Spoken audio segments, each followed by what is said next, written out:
Out here in the perimeter, there are no stars. Out here, we is stoned, immaculate.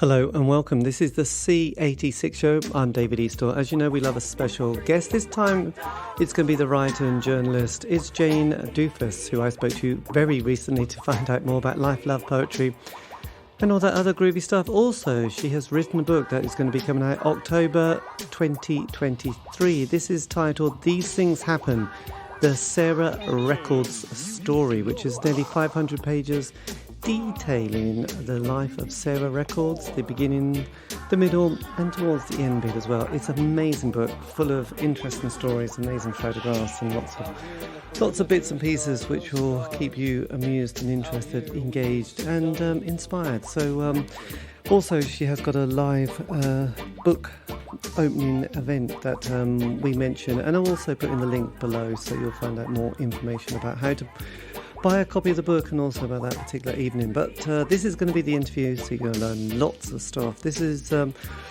yes, after several minutes of interesting but casual chat, we get down to that exciting subject. That was the early formative years, indeed. Anyway, Jane, it's over to you. I am a dyed-in-the-wool, will stand on this hill until my last breath, Stephen Duffy. So I have three older brothers who, the middle one, Adam, very, very much influenced my musical tastes. And I used to go into his room. He was about 5 years older than me. I used to go into his room and pilfer records and tape them when he was out. And he used to get very annoyed because I'd put them back in the wrong place. But he very much introduced me to the magic of Stephen Duffy, the Lilac Time, and all Stephen's other amazing musical treats. And on the back of, so Stephen Duffy in his pop incarnation did songs like Kiss Me and Icing on the Cake and all the rest of it, which are, you know, straightforward pop songs. But the B-sides of those singles are just another world altogether, and they really give away what he really wants to do, which became the Lilac Time, which is this lovely, beautiful, folky kind of melodic music, and it's amazing. So yeah, the magic of the B-side, very, very much. Yes, absolutely. And I think he was part of that Birmingham scene, wasn't he, in the late 70s with people like Duran Duran, and he was the original singer for Duran Duran. Yes, this is true, isn't it? Which is amazing. Probably hanging out at Barbarella's with the Taylors, who were also cool and beautiful and very beautiful. And then Stephen went on to work with Robbie, which was quite an amazing. He did. I'm always staggered by that. I've never, although I am a very committed Stephen Duffy fan, I have a massive collection of Stephen Duffy records under a variety of names. I haven't yet found it in myself to buy that Robbie Williams album. No, it would be just too much. So then, because just coming to your latest project, which is quite an epic piece of work, how did Sarah Records enter into your consciousness? Well, so I have these three older brothers, and the middle one, Adam, was very, very influential on my musical tastes. And he realised this, and he used to sort of, as well as me going into his room and pilfering records when he wasn't there, he used to occasionally sort of feed some to me. And I remember him coming into my room one day when I must have been about 13 or so, and he'd brought the Tallulah Gosh album with him, the first Tallulah Gosh album, not the compilation. And he just said, "Oh, I thought you might like this." And I put it on, and it blew my mind. It was amazing. You know, the screamy bits on Test Card Girl, Beatnik Boy, all the rest of it. It was just astonishing. And it's only about like 25 minutes long, this album, if that. I played it over and over and over again. And through this, on the back of the record, it said people like Amelia Fletcher. And I was like, wow, she sounds cool. And I went into his room and was like pilfering through his records. And I found these records by Heavenly, which also had this woman, Amelia Fletcher, on. And I was like, well, it must be the same person. Listen to them. They obviously were. And then these records were on this label called Sarah. And I was like, oh, okay, I like this. I like the packaging. I like the kind of fold out sleeve and the little insert with, you know, these funny little typed stories on. And so I started, you know, flicking through her 7-inches, and I found more of them by bands called things like the Field Mice and Even As We Speak and, you know, Another Sunny Day and all these other names. I was like, wow. So I brought a collection of these into my room, listened to them all in the evenings and taped them all and then put them all back again.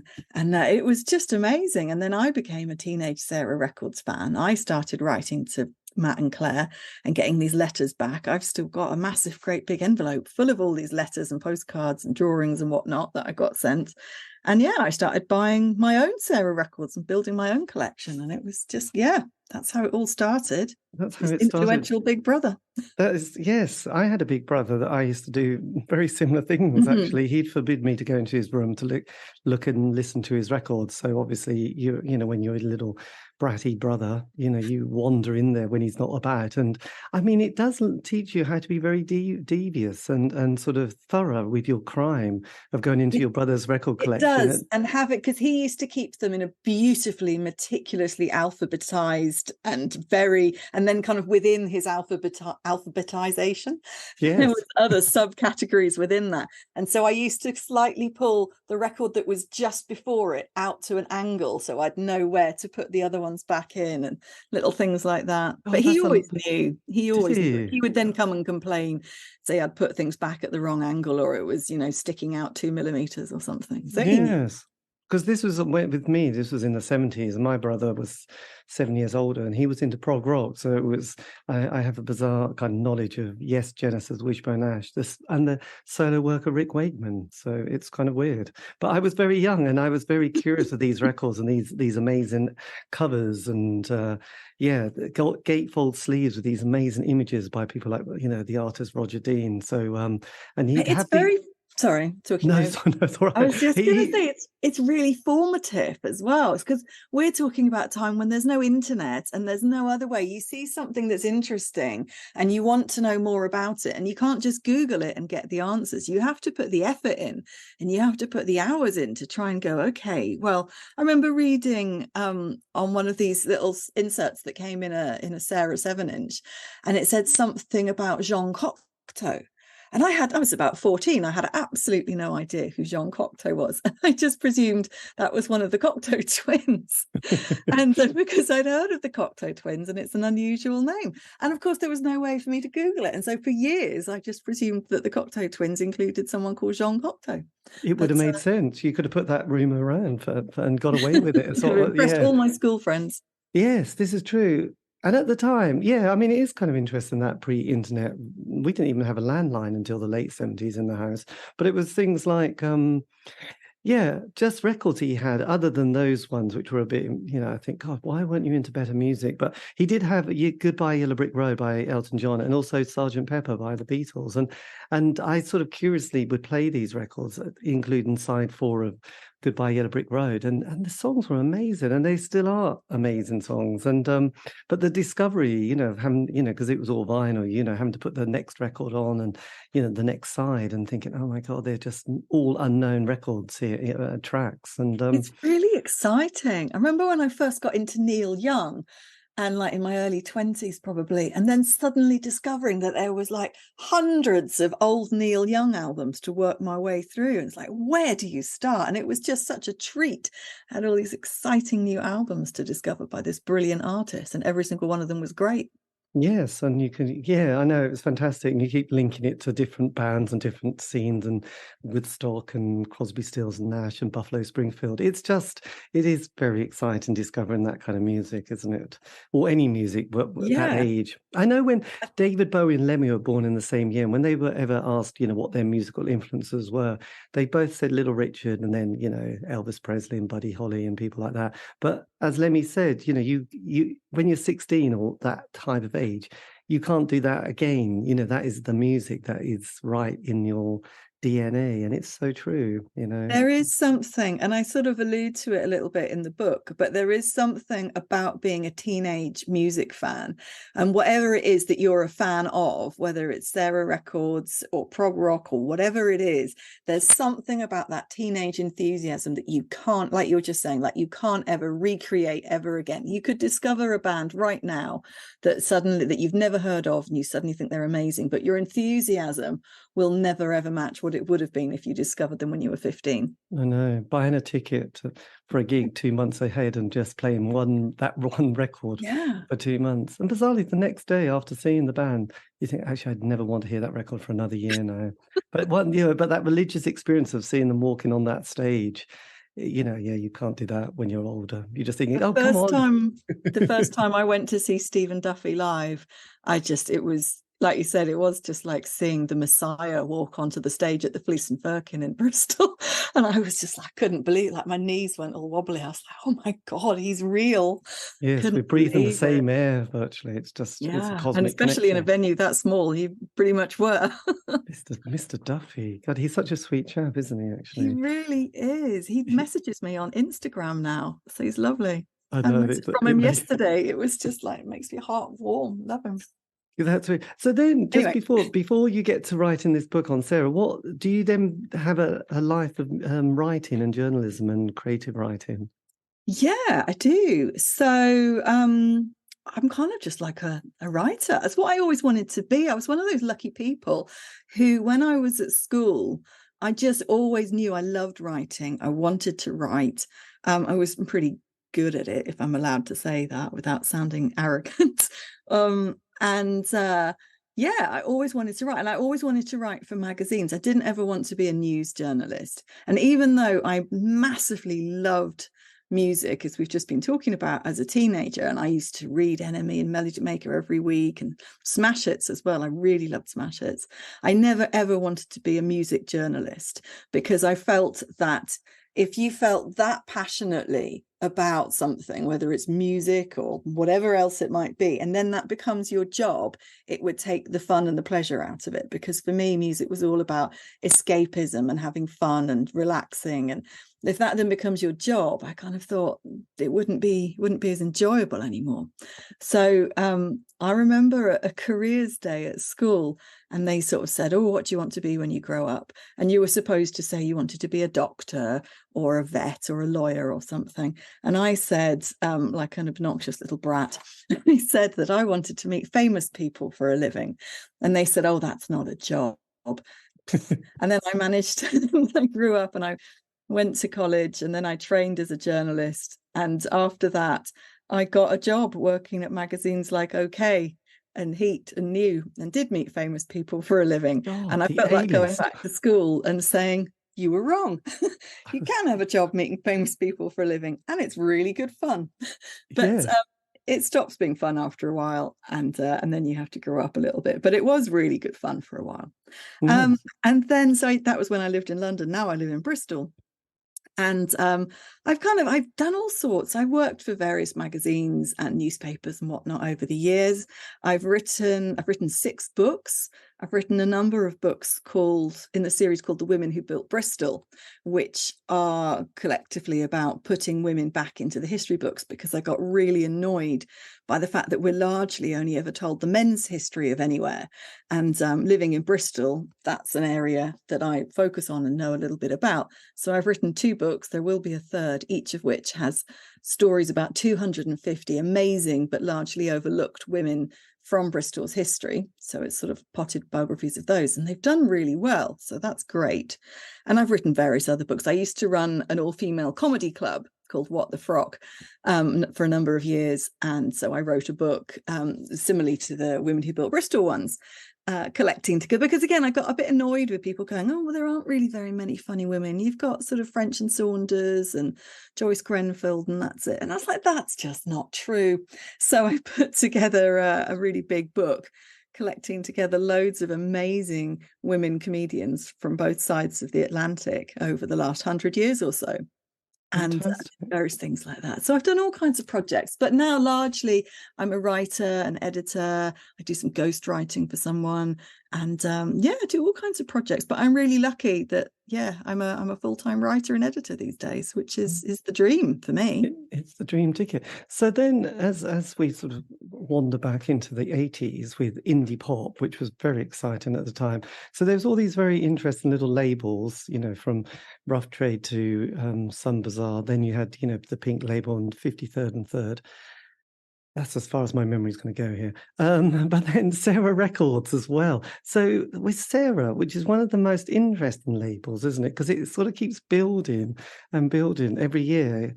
because most labels have their moment and then it's gone, and then we get a bit nostalgic. But Sarah Records have had a film about them, haven't they? And a book as well. And then Well, this is the second book. This is the second book, isn't it? Yes, I know. Because was it Michael White? Michael White Yes, wrote the Pop Kiss book. Yes.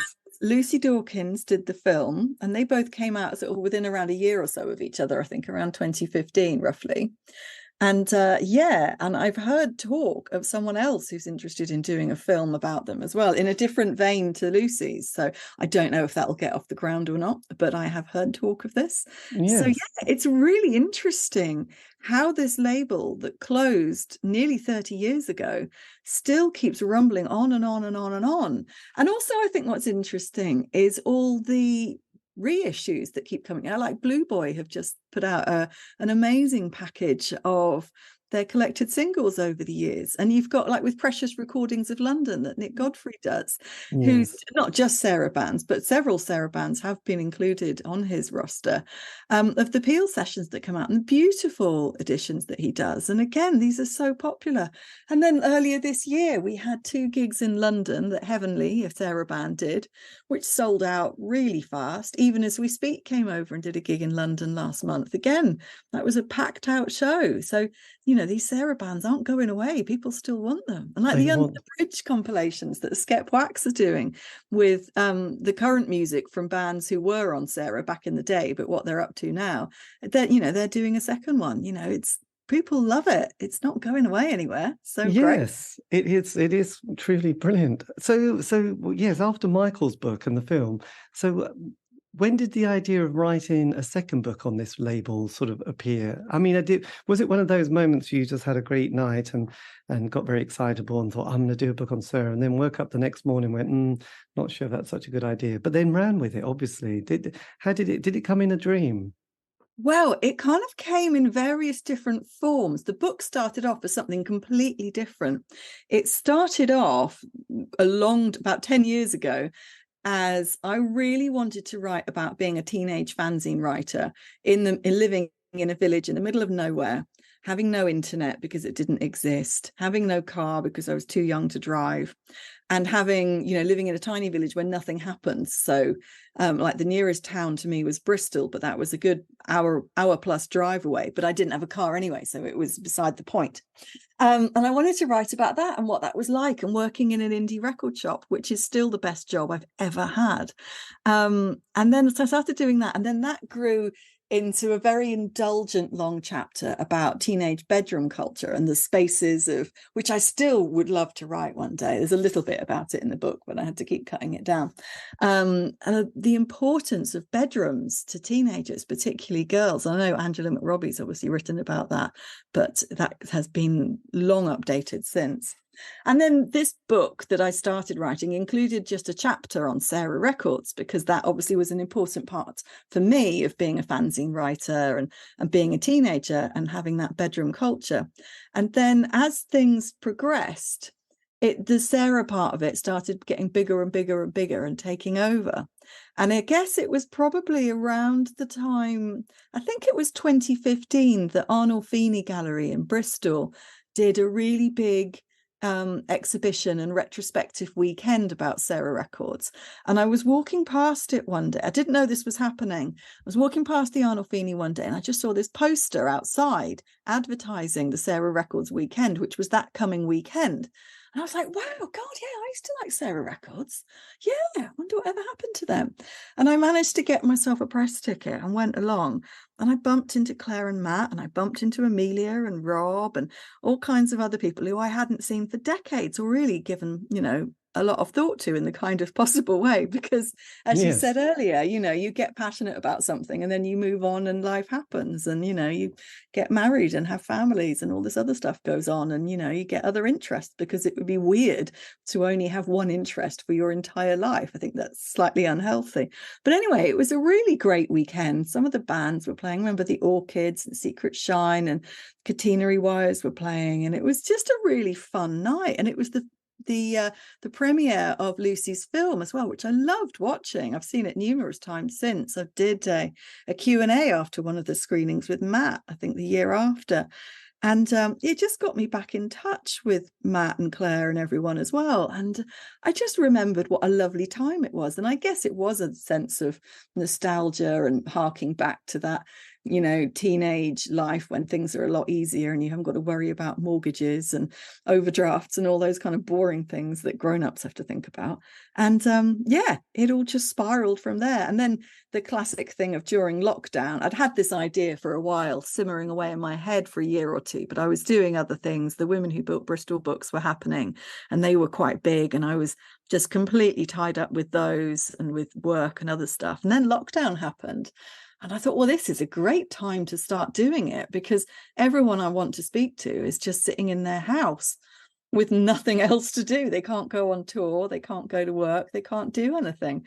So I started contacting people and said, can I speak to you over Zoom? And pretty much everyone, only 2 people said, no, not for me. And both of them had very good reasons for that. One of them had, anyway, I won't go into that. But but actually it was, for me, it was a really lovely project to do during lockdown, because I think, like all of us, I was getting a bit sick of my own family and talking to the same very small number of people in real life every single day. And it was a treat, several times a week to talk to someone completely different for a couple of hours about something completely different. Yes. And it's a really, really enjoyable thing to do. Yes, our ever, small bubbles were just getting confused, weren't they? They were tiny, and you didn't know whose bubble you were in and whether you were sort of swapping bubbles. It was all very tricky.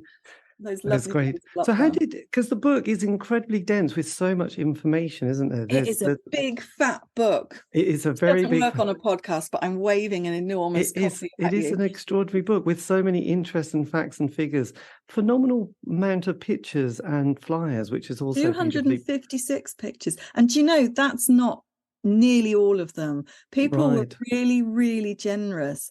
I did this over Christmas last year, and in my naivety, I've never done picture research before, and in my naivety I thought, it'll take me a day just to sift through. I probably had about 500 pictures, maybe 600, that various people had sent me over the last couple of years, whether these were official photos. Some professional photographers very kindly let me use their photos. Most of the photos were ones that, either keen amateurs had taken, or fans had taken, or the bands had taken.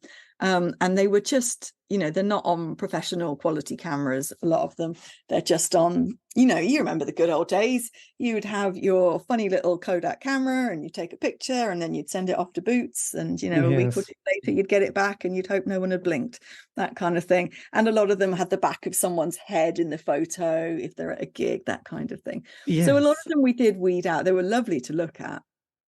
So there was a lot of weeding out, but there's masses and masses of photos and gigs, but there's masses more as well that are sitting on a hard drive in this drawer that I'm tapping. Oh wow, my God, that's incredible. Because Sam Neill, another person who's obviously very good at archiving pictures, he's done quite a few on Sam Neill's books are fantastic, aren't they? Yes, he's put them together. So what's also interesting is this kind of a passing of time to start to sort of analyze something that happened in the 80s, which is a part of the history that hasn't really been spoke about that much until now. Because I think a few years ago there was a book, I think it was the Manchester University Press did one on fanzines, didn't they?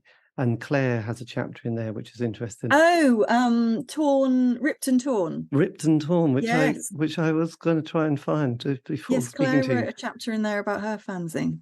And then, interestingly, James Brown brought his book out last year, which the first half is amazing because it's about his indie world in the 80s. And then and this lovely moment with Claire. So it's just interesting that 3 decades has passed, roughly, possibly a bit more, and then suddenly this kind of interest and kind of fascination, and sort of looking at the culture quite differently again.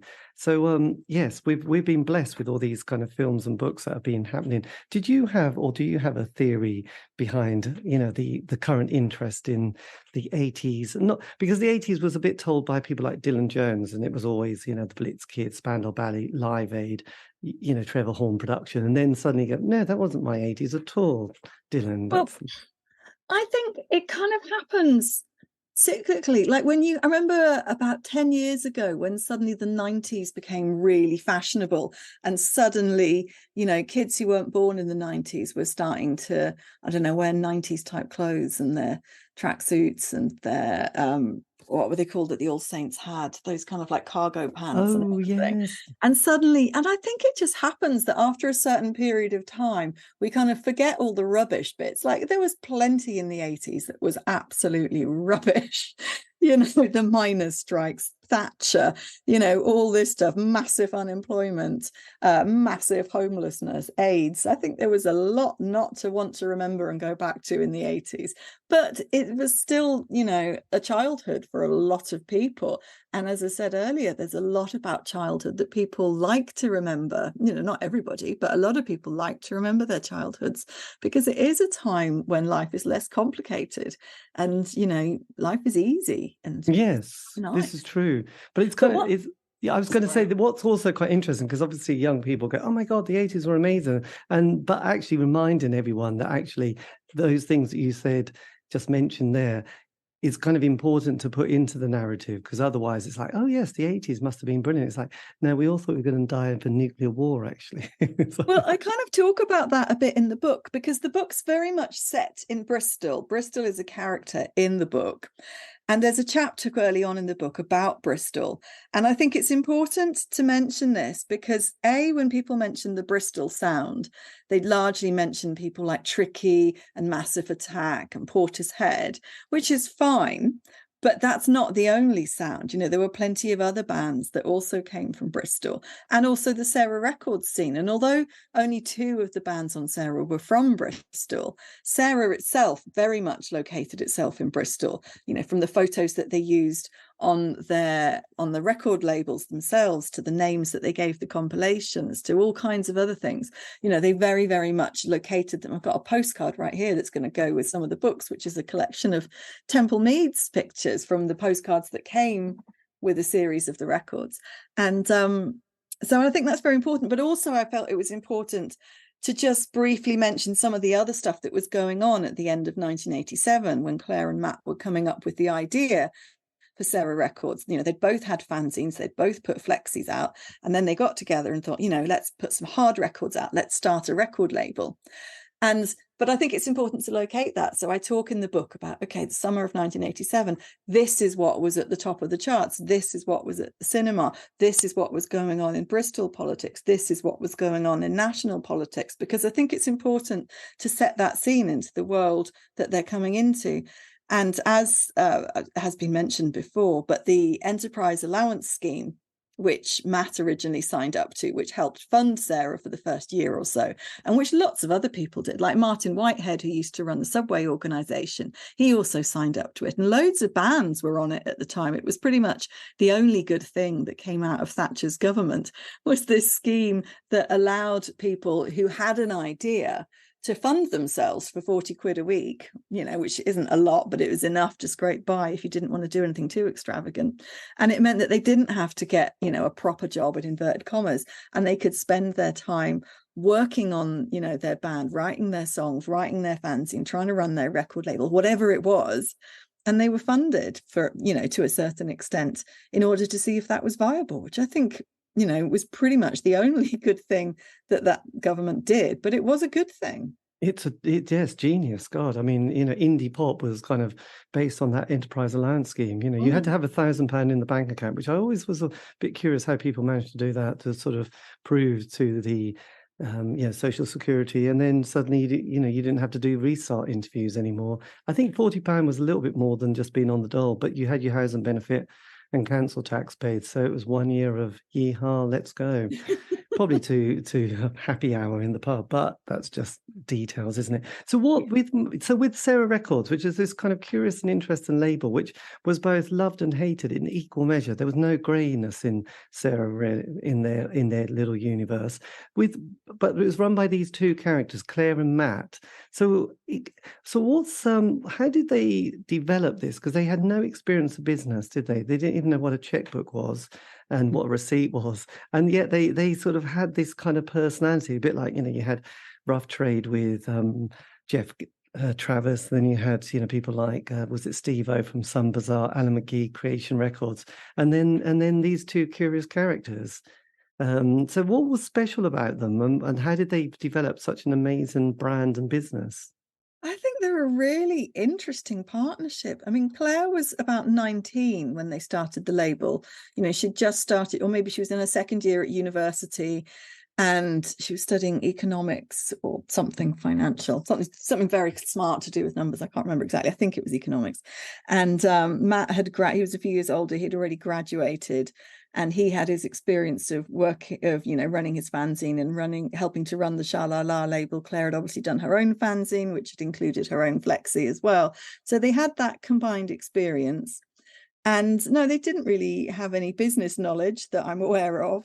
But they just had good ideas. And I think they looked at what other people were doing. There's an interview with Claire talking to Mark Goodyear on Radio 1 back during the Sarah days.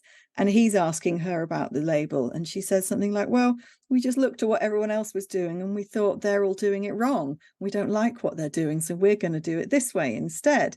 And I think that's a lot of what the music press hated about them, because the music press really, really did hate them. And again, there's a whole chapter about the music press in the book.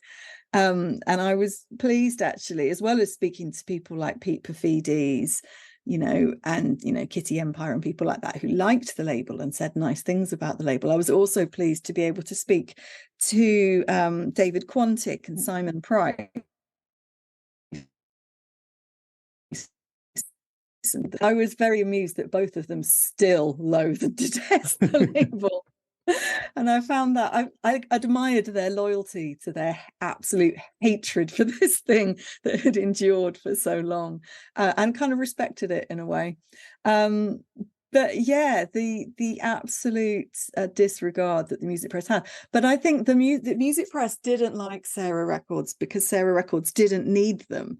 They didn't they bought a few adverts over the years, but on the whole, they didn't give money to the music press. And therefore, the music press was like, well, how are you functioning? How are you doing well? How are you continuing to sell all these records without us? And again, the same largely with the radio. They had, some of their bands had Peel sessions, but there weren't that many over the years. And, 3 of them were done by Even As We Speak, who were great, but they kind of monopolized the Peel session quota for Sarah Records bands. But they didn't really need radio on the whole. And it was the quality of the records. People would send off, they'd enclose a check, to cover, say, the next 10 releases. They wouldn't know what the 10 releases were going to be, but they trusted Claire and Matt that those 10 releases would all be good quality because they trusted Claire and Matt's taste and their judgment. And I think that also puts a level of responsibility on Claire and Matt not to let anybody down, because then if they did put out a rubbish record, then people were going to stop doing that and the business wouldn't work. And I think it's really important that when they reached Sarah 100, Claire and Matt thought, you know what, enough's enough. It's time to call it a day and move on and do something else. And I think it's really important and respectful that they decided to do that, rather than thinking, do you know what, no, we're not selling so many records, things aren't going so well. They just thought, no, enough's enough, on to the next thing. And that's what they did. And they very clearly said, no reprisals, no box sets, nothing. And they've stuck to that. Yes, it's amazing. There was a lovely interview with Claire and Matt with John Peel, wasn't there? And he was asking them about what the release was going to be for 100, and they didn't tell him, but obviously for a reason, because I think their 50th was a board game, wasn't it? Yes, Seropoly. But then it was an interesting period when Sarah starts, isn't it? Because it's obviously the idea, I say obviously, it might not have been that, but, about 86, 87. And, for me, indie pop is the perfect period between 83 to 87. This is just a vague idea, but that's the years of the Smiths. And there was such a chapter in that indie pop world of, this band. And then the Smiths break up. And then Ecstasy comes along, then there's this dance scene, and then you had the Seattle scene, and then a bit of, I don't know, people like My Bloody Valentine and Silverfish and the Faith Healers. So the Sarah bands are quite interesting in the sense they don't fit in particularly to any of what you mentioned with the journalist about yes, how they hated them because they didn't seem to need them, but yet they were there at the same time.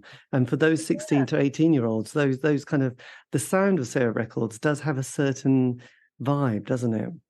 I think the lovelessness of a lot of Sarah records, like the Listen to the Field Mice, Listen to Another Sunny Day, just the sadness, the heartbreak, the why don't you love me? Why doesn't she see me? Those kind of records, I think, really resonate to, a misunderstood, sad, sort of 15, 16-year-old fan sitting at home in their bedroom listening to records going, yes, this guy in the Field Mice, he understands what I'm going through. He understands the pain that girl doesn't love me back and all the rest of it. But also similarly, do you remember Action Painting on Yes. Records? And Lee from Action Painting went on to play with Shampoo. Do you remember them? The pop. Oh, yes. Bubble gum, even pop punks Shampoo, who I absolutely loved. And he would play with them. There's an amazing clip. It was on, remember, on Channel 4, not Channel 4, sorry, BBC 4 on a Friday night. They do the old Top of the Pops. Yes. And there was one a couple of weeks ago, and it was Lee from Action Painting playing Trouble with Shampoo, which was great. It's like, wow, him from Sarah Records is on Top of the Pops tonight. That's fun. And he was also in Action Painting at the same time. And he was talking about, because then he had all his Britpop friends who he'd met in London and through Shampoo and his connections with them. And so that got them access to a better recording studio in London. But he was like saying, oh, we're in this studio and there's people like Shed 7 and Suede and Pulp wandering around. And it's just, I hate it. He hates, it doesn't fit into his attitude and his ethos. And it's not really what's true to them. And I think that's quite interesting. Yes, absolutely. And one thing that you mentioned about journalists hating the band, there was also a horrendous kind of review, the singles being reviewed, and there's one by Ivy, isn't there? And a guy who was in a band called Therapy reviews them, and that especially this week with the Russell Brand experience, news that we've had. He's talking about Spencer, the singer, the female singer from Ivy, and how, he's talking about how Everett True, who largely was a fan of Sarah Records and did support their music, how if he had been reviewing the singles that week, he would be, tossing himself off under a table somewhere in excitement at these feverish girly vocals, but also saying that, this record is so awful that this woman should have a hot poker shoved up her, which is awful. And I spoke to Spencer during the course of writing this book, and even that, like she said at the time, she was, really upset about it, understandably. And she said it felt like literal violence. It was a really awful thing to see. And it really upset her, for a good week or two. It really stuck with her, which you can completely understand, especially, she was a young woman. And to read something like that about her, completely unjustified, was just appalling.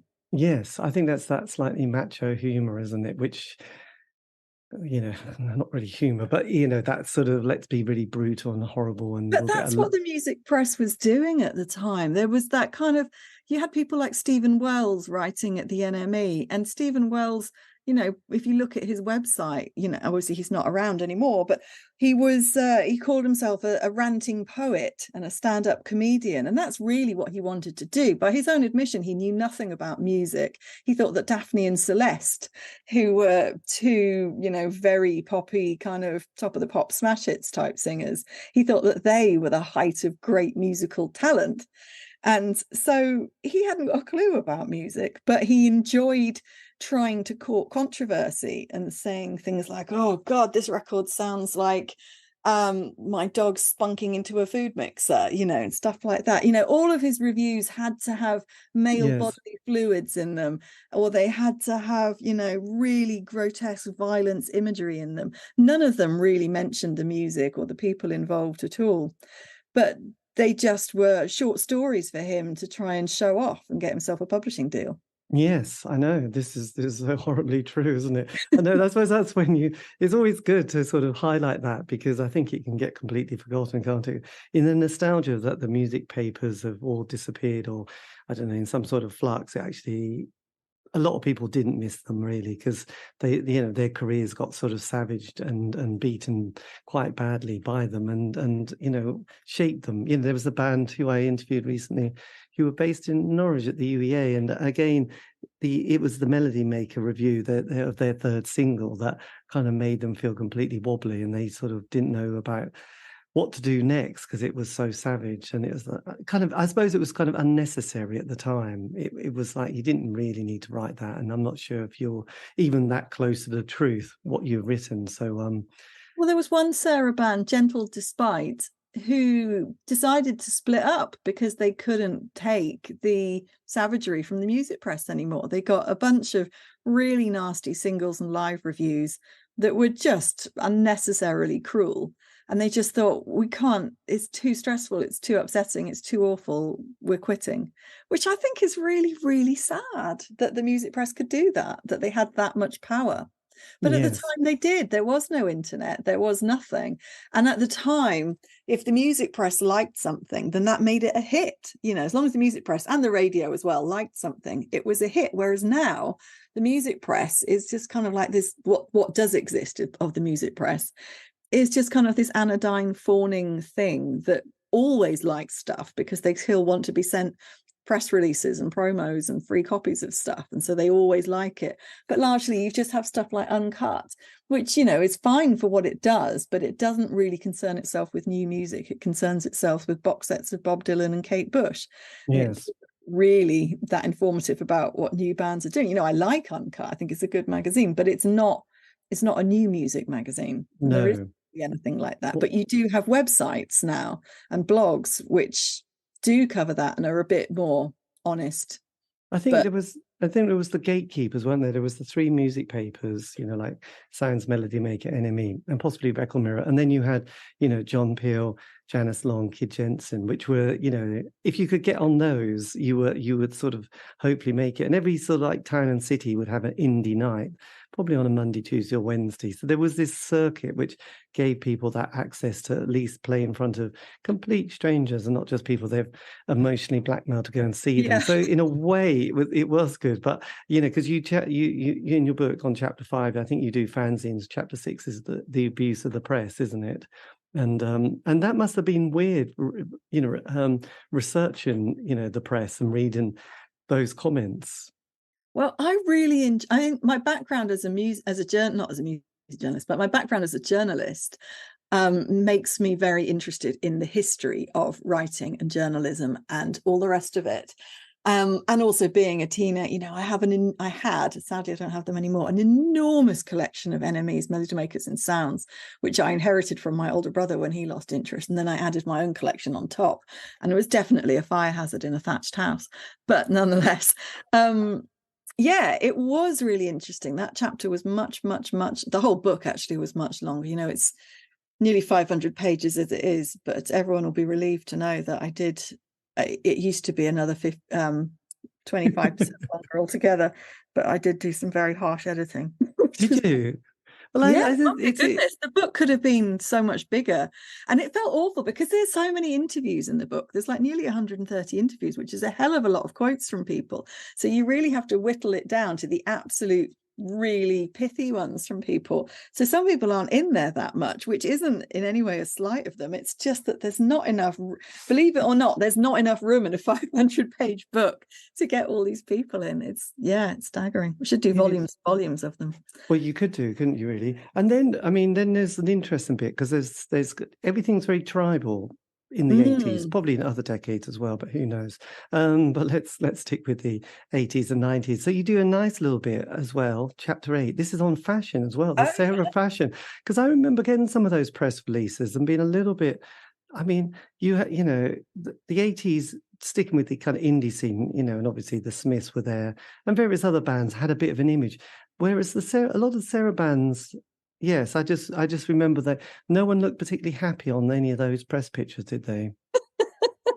No, I'm looking at a picture of. I'm looking at the fashion chapter right now, actually, and it obviously starts because you can't mention Sarah Records without talking about anoraks. You just can't do it. And so obviously it starts off talking about Anorak City, which is the Another Sunny Day song, which is illustrated by a picture of Harvey Williams, who was the man behind Another Sunny Day, walking around London. And actually I'm looking at this now, and I don't think he is wearing an anorak in this picture. So we should... but there's also, I've just noticed behind him, a man peering into a dustbin, which is a nice, it looks like it looks like he's got a bag around his neck with a whole, but it is amazing because he's got little round glasses, blonde hair. He looks like the Milky Bar Kid, doesn't he? I saw a picture of Harvey this morning actually on Facebook, and he looks exactly the same. He really hasn't aged at all, although he might have a different pair of glasses now, but he looks exactly the same. Yes, this is true. So with the image of the fashion of Sarah, why did it have such a, even though there's all these different bands, there was still this essence, wasn't there? I think there were different looks. There wasn't just the anorak look, and I don't think there were really that many anoraks. You had like the 60s throwback look and the jumble sale chic look, and the very much, the Sea Urchins loved their fashion. Robert Cooksey from the Sea Urchins was someone I enjoyed talking to very much for the book, and he very kindly sent me lots of photos of the Sea Urchins to use, which were ones I hadn't seen before, and many of those are in the book, which I'm really pleased about. But he very kindly emailed me greatly detailed caption information for these photos, which were largely enormously detailed scripts about what he's wearing and where it came from and what it cost. And he's a man who really loves his clothes. Even now, his clothes are very, very important, and I respect that. He's found an interest and maintained it throughout his whole life, so that's a commitment. But you had there was this idea that everyone had lots sort of long floppy fringes and was wearing sort of stripy Breton tops. And I don't really think that happened so much, although now I'm looking at a picture of Kathy from Heavenly, and she is wearing a stripy Breton top and has a floppy fringe, but there aren't that many of them. There's a lovely picture of Tallulah Gosh, isn't there? And they also look very chic and happening. I think with a lot of the bands, there is some people who look like they're far too many dark colours, and then there's others that do look quite sophisticated and cool. And obviously, Sarah Records, did it appeal to an audience who were undergraduates going to university and discovering sensitive poetry? I think so. And they were discovering secondhand clothes shops because they didn't have much money, and so they liked the idea of these cheap and affordable 7-inches that they weren't being told to buy on a 7-inch and a 12-inch and a cassette single, and then on a digipack CD, and then next week you buy part 2 of the CD. They weren't having any of that thrown at them. It was like £1.50 for your 7-inch, job done. And then if you want to, you can nip to the local charity shop and you can buy yourself some old 60s clothes to wear because they're cheap and someone's chucked them out. I remember talking to Bridget Duffy from the Sea Urchins, who has always maintained an absolutely exquisite appearance. She still runs a vintage clothing shop. She's very committed to her love of clothing, and she's talking about how she loved going to jumble sales around the time of being in the Sea Urchins, and how at that point you could buy like Mary Quant clothes in a jumble sale for like 50p because people didn't appreciate it then. It's only now that we add all this value on. Like now, if you look, as I was saying, you could buy a Sarah Records single for £1.50, whereas now you look on Discogs and they're like £250. It's insane. You add all this value on, but what does it really mean? This is true. I mean, no, those fanzines are going for crazy money. And then sort of the 80s, and the most mysterious man of the whole 80s. I'm desperate to know who you're going to say. Who's the most mysterious man? Yes, and because he's disappeared, but he was so everywhere. You couldn't open a cupboard without him being there. But then, so politically, you do a chapter on politics, don't you? So we have Thatcherism, then we have Red Wedge, don't we? And this is very big. So a lot of those bands would have been probably grown up to the world sort of Red Wedge. And then there was a band called the Redskins that we all loved their album, neither Washington nor Moscow. And the famous lead singer, I think his name's Chris, isn't it? Who's just disappeared and never has been seen since. Who I just think whoever gets an interview with Chris is going to be, that will be gold. So politics and Sarah, how do these two marry up? Because yes, most of the bands I would have said were left of centre, weren't they? Without being overtly Billy Bragg. I think so. Although many of the bands, when I spoke to them and asked them about this, would admit that they didn't necessarily, especially at the time, have any particular political views of their own, but they felt led perhaps by Claire and Matt's own views, which were very about feminism and socialism and anti-capitalism and all that kind of stuff, and treating people fairly and doing the right thing. And so they were happy to be led by that. And I think a lot of the politics actually comes from Claire and Matt themselves, in the fanzines that they wrote, in the inserts that they wrote, in their stance, that they weren't, I know they did eventually, but that they weren't going to put out 12 inches because they didn't want to rip people off, that they were going to make the records affordable, that they weren't initially going to put out albums, although again they later relented on that, but then they insisted they would never put singles on albums because they didn't want people to have to pay for the same music twice. All these principles. They'd have been a hell of a lot richer and probably more successful if they hadn't done this, and if they had conformed to behave more like the mainstream music industry did. But fair play to them that they stuck to their guns and they didn't, and they still run a very, very successful record label despite doing things their own way and on their own terms. But some of the records, like the Orchids, of course, famously had their anti-poll tax single, which was I believe the first ever anti-poll tax single in the UK, which was a very, very early Sarah release. And they had a poster that came with it, which had its slogan, which you may or may not want me to say on your show.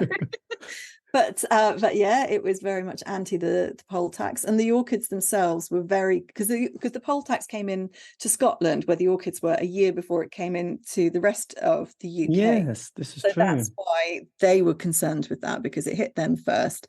And a couple of the Orchids told me that they were involved with, protests about this and going on marches and, putting flyers through people's doors to let them know what was happening. So they obviously felt very seriously about this.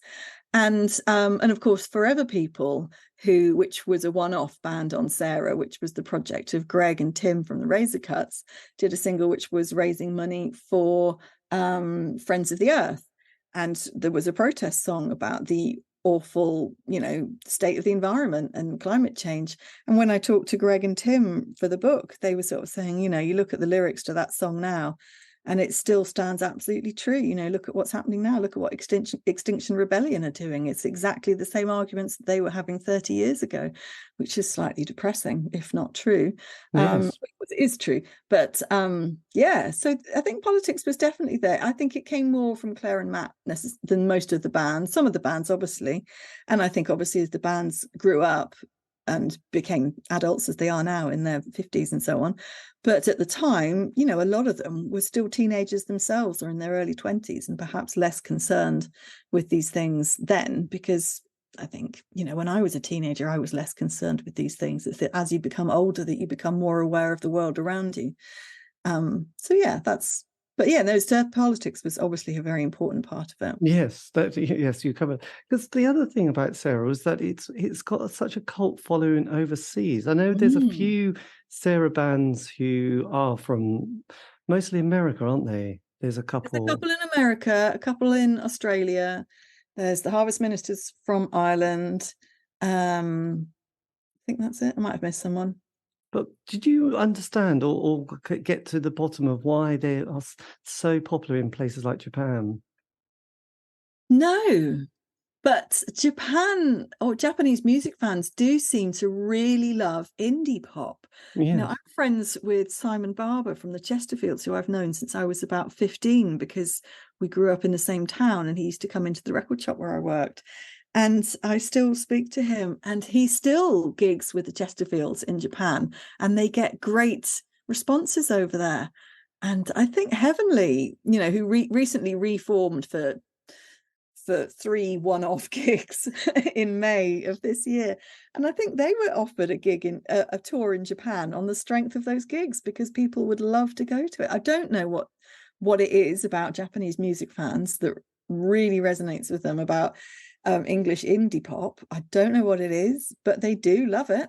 Yes, absolutely. And I know that was because it's interesting. There was, because you mentioned the Precious Recordings of London, and then there was another one, Optic Nerve Recordings in Preston, isn't there? Who's been putting out stuff, and then it's Fire Station Records in Germany, and then another guy called, I have no idea his name, Cloudberry, and he's also one of those people who discovers these most obscure English British bands who've only probably put out a few, singles and flexi discs, and they put together these compilations of bands. You think that's amazing labor of love, because though people like me really appreciate it, you can't make a business out of this, because there can't be more than 300 people in the world who'd want to buy it. But it's interesting how yes, these kind of fascination. They're looking to make a business out of it. I think they're doing it, like you say, it's a labor of love. They love the music, they want to share it with other people. And if you, as you say, if there's another 300 people out there somewhere who'll pay, a little bit of money towards the production costs of it, I don't know that anyone's looking to,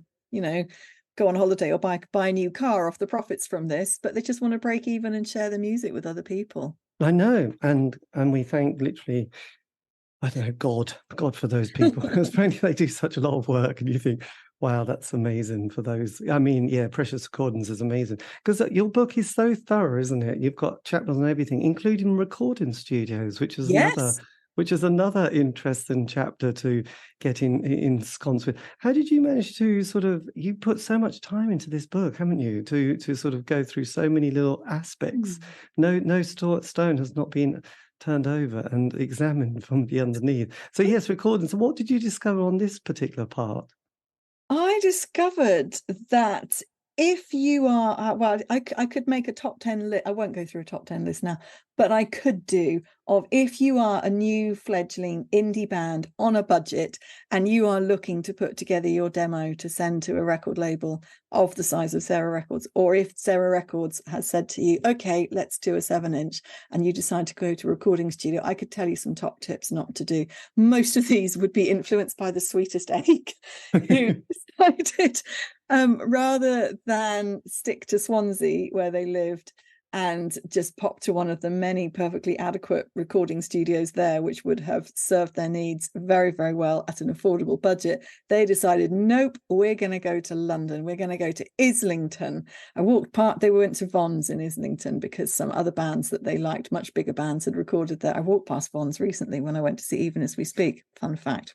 Anyway, and on the way there, so not only did they waste a load of money getting all the way up there and hiring a van and all the rest of it, they got one of their dads to drive them up there, and the van that they were in caught fire on the way up. And so they were on the motorway, the van caught fire, and there's this mental image of them kind of frantically getting all the kit out of the back of the van and hurling it to the side of the motorway before their drum kit and guitars and everything goes up in smoke, and then having to stand at the side of the motorway for ages while someone treks to a phone to ring the AA or whoever and then get another car. Anyway, so there was all that.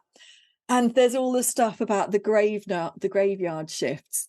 And because, recording studios typically aren't that popular between about, 11 o'clock at night and 6 o'clock in the morning, because no one wants them. So you can get those shifts a bit cheaper. And it means that you don't get the great, the number one gold star engineer. You get, the trainee engineer, yes, perhaps. It's all a lot cheaper. And so, again, sticking to the Sweetest Egg, there's a story that Claire says in the book about, she's gone along to this recording session that they're doing.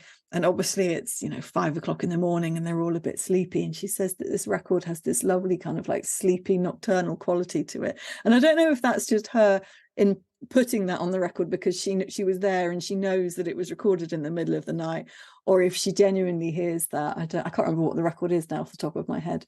But I think that's quite interesting. Yes. This sleepy quality to a lot of these records that were made. And I think a lot of the records do have that kind of, not just Sweetest Egg, but a lot of them do have that kind of sleepy quality. And of course, a lot of the records, Sarah became really linked to Ian Catt, who they originally found with the Field Mice. And because he lived around the corner from Bobby Ratton, and Bobby thought, yeah, that'll do, engineer around the corner, perfect. And then they really liked him and it got on really well, and Sarah really liked him, and so they started using Ian Catt for other bands. And and then of course Ian Catt went on to be this amazing engineer who worked with people like Kylie Minogue. So that's rather exciting. Oh, that And then is the other incredible. Ian Carmichael, who was the sixth Orchid, probably, because he ran the studio Toad Hall in Glasgow that the Orchids always used. And he crafted a lot of, or helped craft a lot of the Orchids records.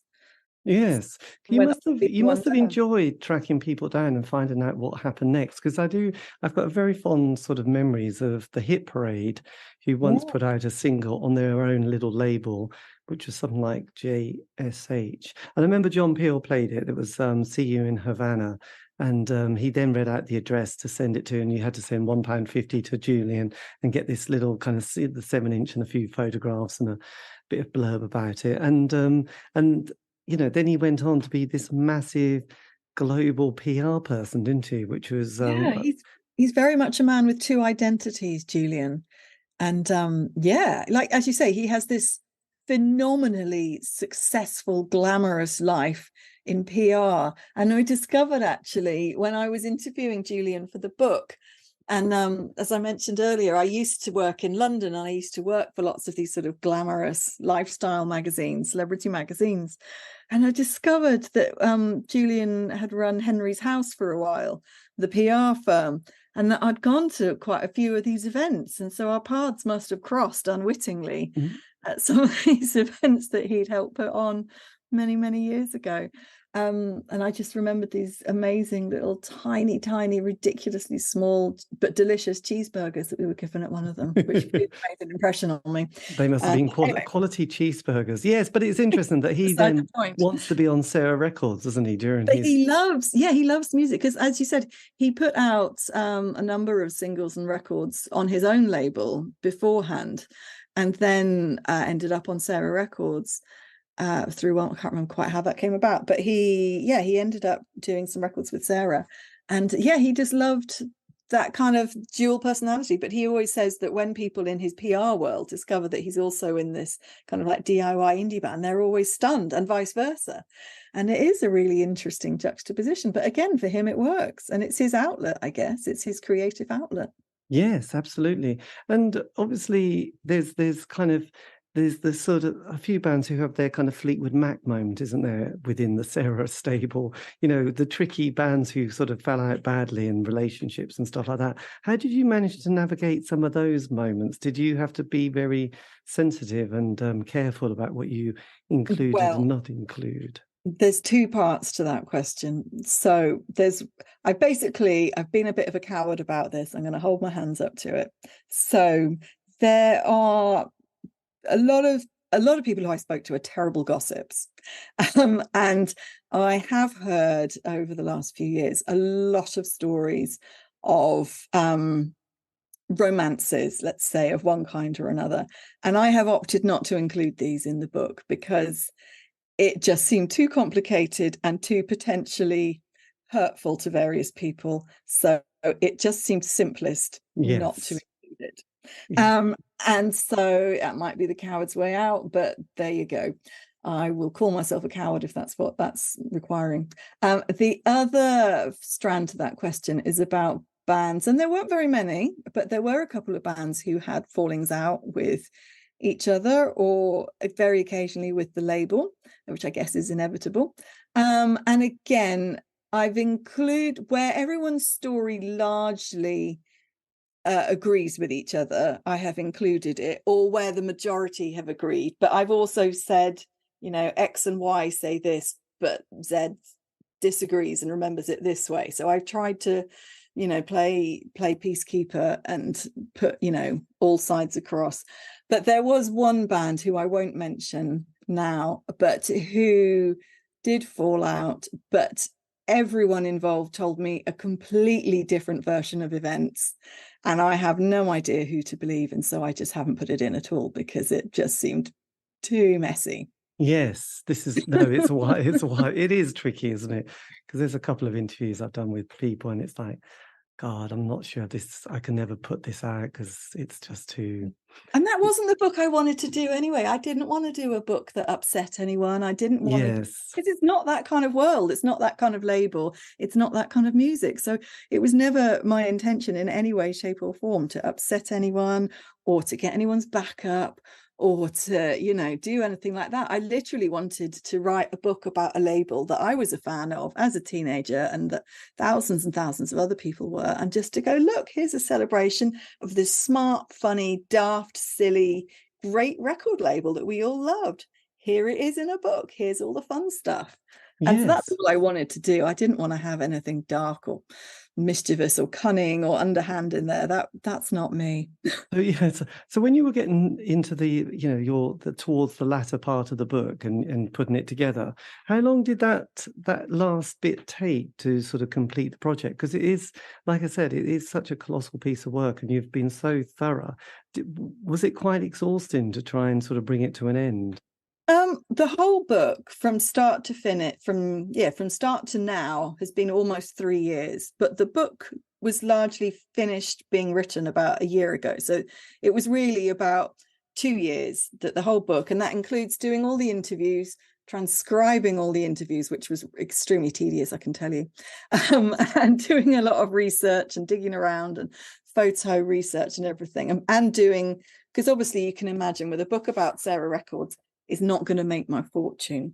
So I have done a lot of other paid work on completely different projects alongside it. So this has been sort of a hobby alongside other jobs. So this definitely has not been a full-time thing. But I've been writing as I went along. So I didn't kind of do all the research and the interviews and then write. I started writing straight away and then kept fleshing out. And there was a lot of chopping and changing and reordering of chapters, and then blurring some chapters together so that 3 chapters became one and a lot shorter, and focused more on one thing than another, and a lot of changing of direction and a lot of this, that and the other. But the last year of it has largely been sort of production stuff and being distracted by family stuff in my own life and whatnot. So really the book took 2 years, I'd say, from start to finish. And I feel a little bit rusty on it because, like I say, it was finished really about a year ago. And then it's just sort of been sat on, and then it was designed earlier this year and proofed and everything. So I kind of it was quite nice to revisit it at the proof stages, having not read it for about 6 months, because it was quite nice to come back to it with fresh eyes. Yes, it's usually the thing, isn't it? You just think, I just never want to look at a project. Well, And then I did when we got the finished book back a couple of weeks ago. And I kind of thought, and I always think, 'cause this is my 6th book, and I always think when a book comes back, I cannot bear to look at this bloody thing ever again. I'm sick of it. And I did actually start reading it.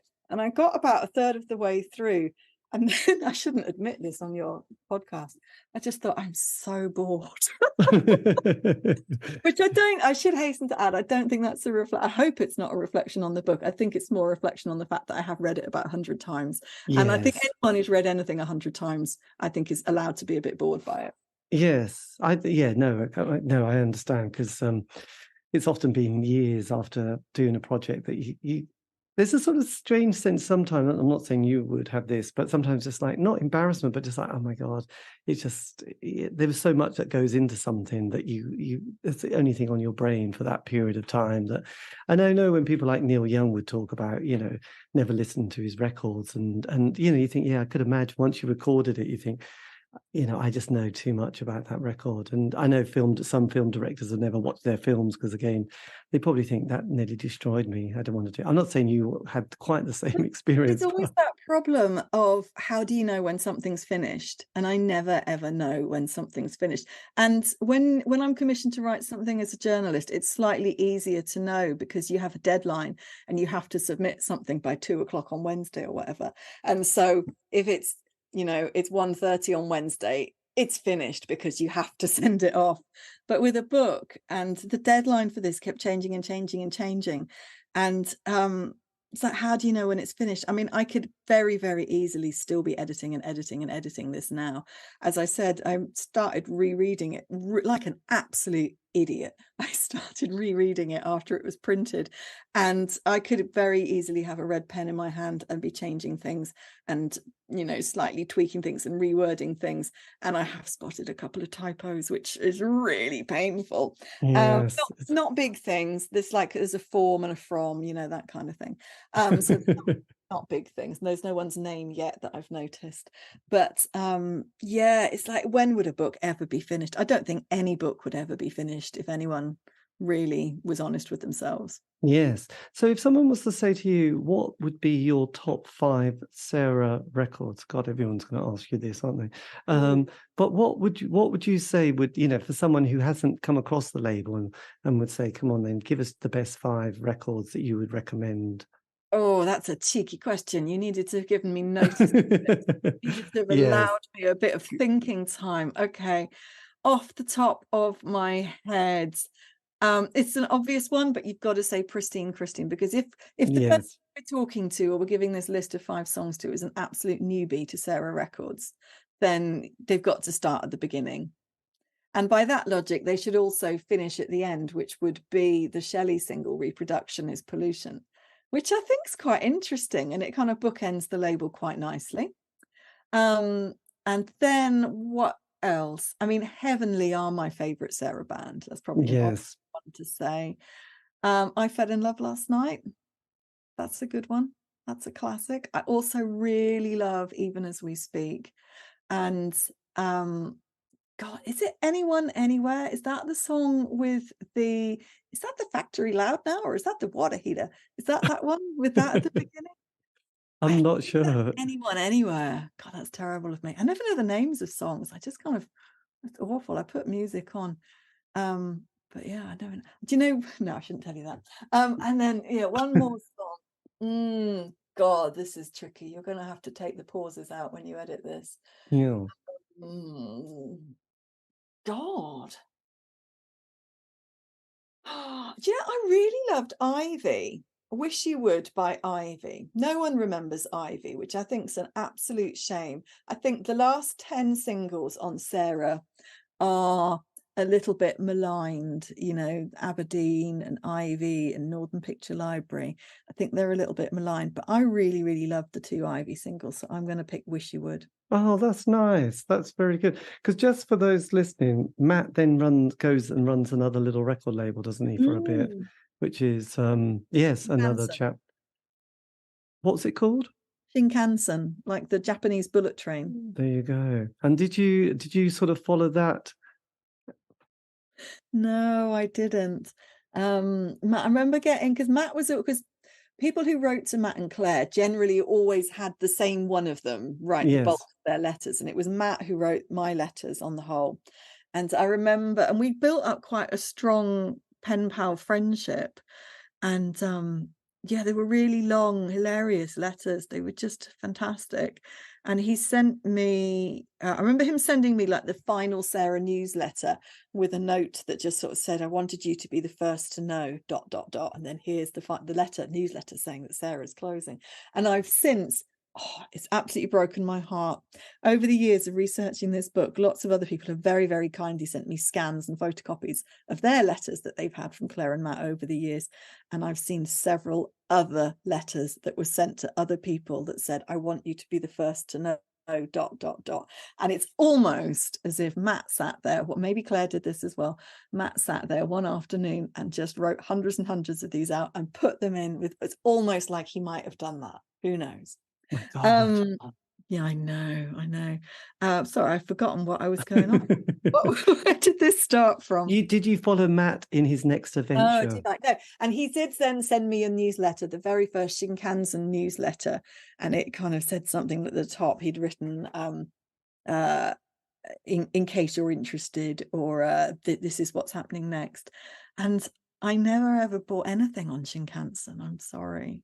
I'm more apologizing to Matt actually when I say that, but no, I think I'd just kind of slightly grown out of Sarah by that point, and I'd moved on to other things, and I'd got like a new set of friends who were interested in a different kind of music, and I just kind of moved in a slightly different direction, and then I was off to uni and stuff, and so I think that phase of my life had stopped for a while. Yes, that's fair enough. In the book, Because Claire goes into finance, and Matt, you allude to Matt's career, what he does No now. one knows what Matt does.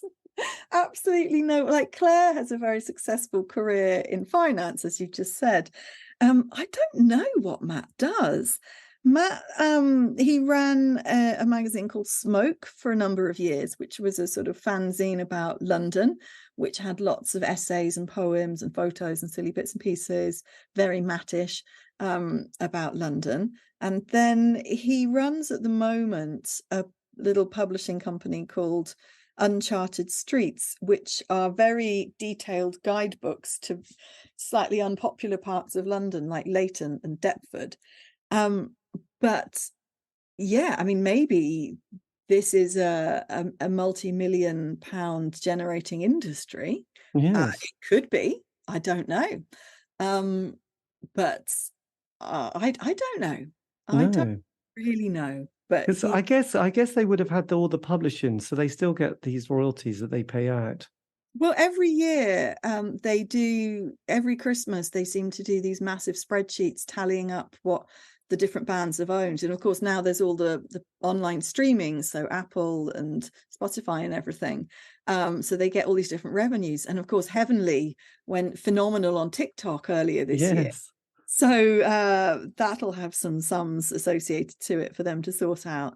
And that seems to take a long time to sort out. And I think Matt did the artwork for the new Blue Boy compilation as well recently. So they don't seem to have divorced themselves from the Sarah world at all. And Matt and Claire both still go to the gigs and go and see the bands when they're performing. And they still seem to be friends with lots of the bands. So it's still very much part of their lives as far as I can see.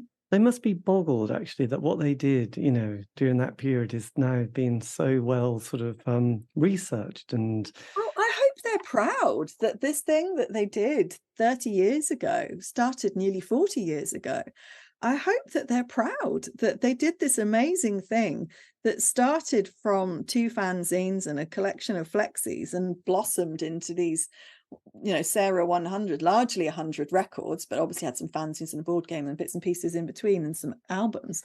But it, like you say, it spawned 2 books, a film, possibly another film, numerous PhDs, all kinds of, magazine articles and blog posts and university essays and goodness knows what else, podcasts, masses and masses of stuff. I hope they're really proud that this thing that they did has all this longevity and this legs and that people still love it. If you go on a Sarah Records Facebook fan group, which has thousands and thousands of people in it, and they're still posting, daily, everyone in these groups, and they get loads of interaction, and the posts get loads of interaction and feedback and response and comments. So people still feel very passionate about it. And I love the fact that people are still in these groups, and every so often someone will pop up and they'll go, I'm just trying to complete my collection of Temple Meads jigsaw postcards. Has anyone got the top left corner? And I'll do a swap. I've got 2 middle sections, and there'll still be these trades going on, which I love, that the idea of these people in their 50s and 60s still trying to complete their postcard jigsaw of Temple Meads. I think that's fantastic. That is stunning. So with all the people you asked, who were the people that you asked, or is that tricky? Would that be one that's, who said no to being interviewed? Well, I probably shouldn't say. Wait a minute, because I'll hit pause. And you would, yes. So that's good. So Len, how does one get a hold of the book? Oh, yes. How does one buy the book? I'm so glad you asked. Thank you. It's published by a small independent Bristol-based publisher, which seemed very appropriate considering what we're talking about, called Tangent Books. So if you just go to the Tangent Books website, and it's right there on the front page. And I'm not sure when this interview is going out, but the book is published on October the 16th. And so if you pre-order via Tangent, you get a signed copy, you get free UK postage and packing, and you will receive your book much earlier than if you order it from anybody else, including that large online retailer that everyone buys at, but we would much rather you didn't. And please support independent publishing and independent enterprises who pay their taxes. So yeah, that's how you get the book. And there's also a launch due in Bristol on October the 11th, at which is so exciting, you may need to chop this out depending on when this goes out, at which Blue Boy will be reforming for the first time in decades. So Paul and Gemma, obviously Keith is no longer with us, but Paul and Gemma will be playing together Blue Boy songs for the first time in many, many, many, many years. And I quote, Gemma is dead keen about this, which I just think is fantastic. And that, dear listener, is the end of the interview. A massive thank you to Jane for giving me the time for that. The book, which is titled, I mean, we probably mentioned it in the interview, but just in case, it's titled These Things Happen, The Sarah Records Story. I will give you a link of how you can order a copy via their website. This has been the C86 Show. David Eastaugh. If you want to contact me, you can on Facebook, Twitter, Instagram. Just do C86 Show. These have all been archived, the interviews. You can find those on Spotify, iTunes, Podbean. It's true. Have a great week. Stay safe.